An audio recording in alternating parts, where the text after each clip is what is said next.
One of the historical figures in church history who always jumps out in my mind is Susanna Wesley, the mother of John and Charles Wesley, because she was a woman who had, I think it was 19 children, and in rapid succession, and she lost a lot of them before they were out of childhood to various illnesses. And she was a woman who was in a difficult marriage and made the most of it. She was faithful to the instruction of her children, and I think it's evident from what was left behind in the lives of John and Charles that her investments in them were well worth it. She was mothering against incredible odds, and was herself a very intelligent woman, educated, and came from a family that cared about such things.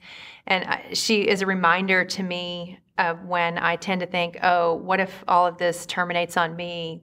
That, no, what if it's one of my children who is going to be the person who has a great impact on the kingdom in a way that I can't even foresee? So I think about her a lot. I think about how she labored in the small things and was faithful to the task that was before her, even though it was a pretty large task. And the fruit of her labors was evident in the lives of her kids. So she's been someone I've spent a lot of time thinking about. And then in my personal life, I had a spiritual mother at my last church by the name of Pat Connor, and Pat was a children's minister.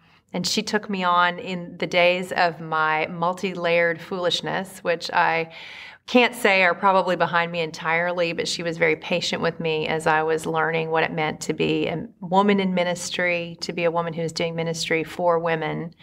And also as a young mom, she was someone who understood the personhood of children in a way that she was able to articulate compellingly and beautifully.